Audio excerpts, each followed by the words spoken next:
Super star Rajinikanth ಹಾಗೂ ನಿರ್ದೇಶಕ ನೆಲ್ಸನ್ ದಿಲೀಪ್ ಕುಮಾರ್ಗೆ ಮೆಗಾ ಸೂಪರ್ ಹಿಟ್ ಸಿನಿಮಾ ಕೊಟ್ಟಿದ್ದು ಜೈಲರ್. ದಕ್ಷಿಣ ಭಾರತದ ಎಲ್ಲ ರಾಜ್ಯಗಳ ಬಾಕ್ಸ್ ಆಫೀಸ್ನಲ್ಲಿ ಟೈಗರ್ ಹುಕುಂ ವರ್ಕೌಟ್ ಆಗಿತ್ತು.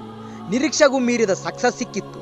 70ರ ಇಳಿ ವಯಸ್ಸಿನಲ್ಲೂ ತಾನೇ ಸೂಪರ್ ಸ್ಟಾರ್ ಅನ್ನೋದನ್ನ ರಜನಿಕಾಂತ್ ಸಾಬೀತು ಮಾಡಿದ್ದರು. 2023ರಲ್ಲಿ ತೆರೆ ಕಂಡಿದ್ದ ಜೈಲರ್ ಬಾಕ್ಸ್ ಆಫೀಸ್ ಅನ್ನ ಕೊಳ್ಳೆ ಹೊಡೆದಿತ್ತು. ಕರ್ನಾಟಕದಲ್ಲೂ ಹೆಚ್ಚು ಕಡಿಮೆ ಸುಮಾರು 40 ಕೋಟಿ ರೂಪಾಯಿ ಕಲೆಕ್ಷನ್ ಮಾಡಿತ್ತು. ಎಲ್ಲಕ್ಕಿಂತ ಹೆಚ್ಚಾಗಿ ರಜನಿಕಾಂತ್ ಸಿನಿಮಾವನ್ನ ಕನ್ನಡದಲ್ಲಿ ವೀಕ್ಷಿಸಿ ಕನ್ನಡಿಗರು ಸಂಭ್ರಮಿಸಿದ್ದರು. ಜೈಲರ್ ಆ ಮಟ್ಟಿಗೆ ಸದ್ದು ಮಾಡಿತ್ತು. ಇದೇ ಜೋಶ್ನಲ್ಲಿ ಜೈಲರ್ 2 ಬರುತ್ತೆ ಅಂತ ನಿರ್ದೇಶಕರು ಸುಳಿವು ಬಿಟ್ಟುಕೊಟ್ಟಿದ್ದರು. ಅಷ್ಟಕ್ಕೂ ಜೈಲರ್ 2 ಮೇಲೆ ಕನ್ನಡಿಗರು ಯಾಕಷ್ಟು ಕಾತುರದಿಂದ ಕಾಯುತ್ತಿದ್ದಾರೆ ಅನ್ನೋದನ್ನ ವಿಶೇಷವಾಗಿ ಹೇಳಬೇಕಾಗಿಲ್ಲ. ರಜನಿಕಾಂತ್ ಸಿನಿಮಾದಲ್ಲಿ ಕೇವಲ 10 ನಿಮಿಷ ಎಂಟ್ರಿ ಕೊಟ್ಟು ಶಿಳ್ಳೆ ಗಿಟ್ಟಿಸಿಕೊಂಡಿದ್ದ ಶಿವಣ್ಣ ಜೈಲರ್ 2ನಲ್ಲಿ ಇರುತ್ತಾರಾ? ರಜನಿಕಾಂತ್, ನೆಲ್ಸನ್ ದಿಲೀಪ್ ಕುಮಾರ್, ಅನಿರುದ್ಧ್ ಅನೌನ್ಸ್ ಮಾಡಿದ ಜೈಲರ್ 2ನಲ್ಲಿ ಶಿವಣ್ಣನ ಬಗ್ಗೆ ಏನಾದರೂ ಸುಳಿಯುವಿದೆಯಾ ಅನ್ನೋದನ್ನ ನೋಡಲು ಕನ್ನಡಿಗರು ಕಾಯುತ್ತಿದ್ದಾರೆ. ಸದ್ಯ ಜೈಲರ್ 2 ಅನೌನ್ಸ್ಮೆಂಟ್ ಟೀಸರ್ ಅನ್ನ ಕಣ್ತುಂಬಿಕೊಂಡು ಅಭಿಮಾನಿಗಳು ಥ್ರಿಲ್ ಆಗಿದ್ದಾರೆ. ಸೂಪರ್ ಸ್ಟಾರ್ ರಜನಿಕಾಂತ್ ಜೈಲರ್ನಲ್ಲಿ ಇದ್ದಿದ್ದಕ್ಕಿಂತ ಜೈಲರ್ 2ನಲ್ಲಿ ವೈಲೆಂಟ್ ಆಗಿರುತ್ತಾರೆ ಅನ್ನೋದು ಟೀಸರ್ ನೋಡಿದ ಮೇಲೆ ಕನ್ಫರ್ಮ್ ಆಗಿದೆ. ಈ ಟೀಸರ್ನಲ್ಲಿ ರಜನಿಕಾಂತ್ ಸ್ಟೈಲ್ ಎದ್ದು ಕಾಣುತ್ತಿದೆ. ಅದರಲ್ಲೂ ಜೈಲರ್ 2 ಅನೌನ್ಸ್ಮೆಂಟ್ ಟೀಸರ್ನಲ್ಲಿ 2 ನಿಮಿಷ 51 ಸೆಕೆಂಡುಗಳಲ್ಲಿ ಬರುವ ಕನ್ನಡದ ದೃಶ್ಯಕ್ಕೆ ಅವರ ಅಭಿಮಾನಿಗಳು ಫಿದಾಗಿದ್ದಾರೆ. ಇದರ ಜೊತೆಗೆ ಪಾರ್ಟ್ 1ರಲ್ಲಿ ಸದ್ದು ಮಾಡಿದ್ದ ಶಿವಣ್ಣ ಪಾರ್ಟ್ 2ನಲ್ಲಿ ಇರುತ್ತಾರಾ ಅಂತ ಕುತೂಹಲದಿಂದ ನೋಡುತ್ತಿದ್ದಾರೆ. ಸದ್ಯ ಜೈಲರ್ 2 ಅನೌನ್ಸ್ಮೆಂಟ್ ಟೀಸರ್ನಲ್ಲಿ ರಜನಿ ಅಷ್ಟೇ ಕಾಣಸಿಗುತ್ತಾರೆ. ಜೈಲರ್ನಲ್ಲಿ ಗೆಸ್ಟ್ ಅಪಿಯರೆನ್ಸ್ ಕೊಟ್ಟಿದ್ದ ಶಿವಣ್ಣ, ಮೋಹನ್ ಲಾಲ್, ಜಾಕಿ ಶ್ರಾಫ್ ಪಾರ್ಟ್ 2ನಲ್ಲಿ ಇರುತ್ತಾರಾ ಅನ್ನೋ ಸುಳಿವನ್ನ ನಿರ್ದೇಶಕ ನೆಲ್ಸನ್ ದಿಲೀಪ್ ಕುಮಾರ್ ಬಿಟ್ಟುಕೊಟ್ಟಿಲ್ಲ. ಆದರೆ ಟೀಸರ್ ರಿಲೀಸ್ಗೂ ಮುನ್ನ ಶಿವಣ್ಣ, ಮೋಹನ್, ಜಾಕಿ ಶ್ರಾಫ್ ಪಾರ್ಟ್ 2ನಲ್ಲೂ ಇರುತ್ತಾರೆ. ಅಷ್ಟೇ ಅಲ್ಲದೆ ಇವರೊಂದಿಗೆ ನಂದಮುರಿ ಬಾಲಕೃಷ್ಣ ಕೂಡ ಸೇರ್ಪಡೆಯಾಗಲಿದ್ದಾರೆ ಅನ್ನೋ ಸುದ್ದಿನೂ ಹರಿದಾಡುತ್ತಿದೆ.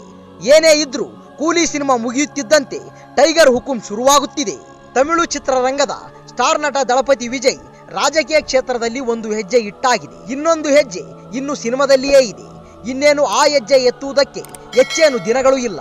ತನ್ನ ಮುಂದಿನ ಜೀವನವನ್ನ ರಾಜಕೀಯಕ್ಕೆ ಮೀಸಲಿಡಲು ನಿರ್ಧರಿಸಿದ್ದರಿಂದ ಹೆಚ್ಚಾಗಿ ಜನರ ಸಮ್ಮುಖದಲ್ಲಿ ಕಾಣಿಸಿಕೊಳ್ಳಲಿದ್ದಾರೆ. ಅದಕ್ಕಿಂತ ಮುನ್ನ ಕೊನೆಯ ಸಿನಿಮಾವನ್ನ ಮುಗಿಸಲಿದ್ದಾರೆ. ದಳಪತಿ ವಿಜಯ್ ಕೊನೆಯ ಸಿನಿಮಾವನ್ನ ಕನ್ನಡದ ನಿರ್ಮಾಣ ಸಂಸ್ಥೆ KVN ಪ್ರೊಡ್ಯೂಸ್ ಮಾಡುತ್ತಿದೆ. ಇದು ವಿಜಯ್ ನಟಿಸುತ್ತಿರುವ 69ನೇ ಸಿನಿಮಾ. ಈ ಕಾರಣಕ್ಕೆ ಕಾಲಿವುಡ್ಗಷ್ಟೇ ಅಲ್ಲ, ವಿಜಯ್ ಅಭಿಮಾನಿಗಳಿಗೂ ಈ ಸಿನಿಮಾ ತುಂಬಾನೇ ಮುಖ್ಯ. ವಿಜಯ್ ರಾಜಕೀಯಕ್ಕೆ ಧುಮುಕುತ್ತಿರುವುದರಿಂದ ಈ ಸಿನಿಮಾ ಕೂಡ ಅದಕ್ಕೆ ಹೊಂದಿಕೊಂಡಂತೆ ಇರುತ್ತೆ ಅನ್ನೋ ಗುಮಾನಿ ಇತ್ತು. ಅದೀಗ ಸತ್ಯವಾಗಿದೆ. ವಿಜಯ್ ಕೊನೆಯ ಸಿನಿಮಾದಲ್ಲಿ ರಾಜಕೀಯದ ಫ್ಲೇವರ್ ಇರುತ್ತೆ. ಅದರ ಸುಳಿವು ಜನವರಿ 26ರಂದು ರಿವೀಲ್ ಆಗಿರುವ ಕೊನೆಯ ಸಿನಿಮಾದ ಟೈಟಲ್. ಆ ಟೈಟಲ್ ಏನು, ಆ ಟೈಟಲ್ ಇಟ್ಟಿರುವ ಹಿನ್ನೆಲೆ ಏನು ಅನ್ನೋದನ್ನ ಮುಂದೆ ನೋಡುತ್ತಾ ಹೋಗೋಣ. ಅಂದ ಹಾಗೆ ಈ ಸಿನಿಮಾದ ಟೈಟಲ್ ಜನನಾಯಕನ್. ಹೊಸ ರಾಜಕೀಯ ಪಕ್ಷ ಕಟ್ಟಿ ಅದನ್ನ ಅಧಿಕಾರಕ್ಕೆ ತರುವುದಕ್ಕೆ ಹೋರಾಡುತ್ತಿರುವ ವಿಜಯ್ಗೆ ಇಂಥದ್ದೊಂದು ಟೈಟಲ್ ಅಗತ್ಯವಿತ್ತು. ಈ ಸಿನಿಮಾ ಬಿಡುಗಡೆ ಆಗುವ ಹೊತ್ತಿಗೆ ತಮಿಳುನಾಡಿನ ವಿಧಾನಸಭೆ ಚುನಾವಣೆ ಸನಿಹದಲ್ಲಿ ಇರುತ್ತೆ. ಆಗ ಜನನಾಯಕನಾಗಿ ಜನರ ಬಳಿ ಈ ಸಿನಿಮಾ ಕರೆದುಕೊಂಡು ಹೋಗುತ್ತೆ. ಮೊದಲೇ ಸ್ಟಾರ್ ಇಮೇಜ್ ಇಟ್ಟುಕೊಂಡಿರುವ ವಿಜಯ್ಗೆ ಜನರನ್ನ ಸೆಳೆಯುವುದು ಹೆಚ್ಚೇನು ಕಷ್ಟ ಆಗುತ್ತಿಲ್ಲ. ಆದರೆ ಚುನಾವಣೆಯ ಸಂದರ್ಭದಲ್ಲಿ ಜನನಾಯಕನ್ ಮತ್ತಷ್ಟು ಸಹಾಯಕ್ಕೆ ಬರುತ್ತೆ. 2026ಕ್ಕೆ ತಮಿಳುನಾಡಿನಲ್ಲಿ ವಿಧಾನಸಭೆ ಚುನಾವಣೆ ನಡೆಯಲಿದೆ. ಅದರಲ್ಲಿ ವಿಜಯ್ ಕಟ್ಟಿದ ತಮಿಳಗ ವೆಟ್ರಿ ಕಳಗಂ ಪಕ್ಷ ಚುನಾವಣಾ ಅಖಾಡಕ್ಕೆ ಇಳಿಯಲಿದೆ. ವಿಜಯ್ ಕೂಡ ಆ ಚುನಾವಣೆಯಲ್ಲಿ ಸ್ಪರ್ಧಿಸುತ್ತಾರೆ. ತಮಿಳುನಾಡಿನಲ್ಲಿ 2026 ಹೊಸ ಇತಿಹಾಸ ಸೃಷ್ಟಿಸಿದರೂ ಅಚ್ಚರಿಯಿಲ್ಲ. ಈಗಾಗಲೇ ವಿಜಯ್ ರಾಜಕೀಯ ಎಂಟ್ರಿಯಿಂದ ಅಲ್ಲಿನ ಪೊಲಿಟಿಕಲ್ ಪಾರ್ಟಿಗಳಿಗೆ ನಡುಕ ಹುಟ್ಟಿದೆ. ಇನ್ನು ವಿಜಯ್ ಜನನಾಯಕನ್ ಸಿನಿಮಾವನ್ನ ವಿನೋದ್ ನಿರ್ದೇಶನ ಮಾಡುತ್ತಿದ್ದಾರೆ.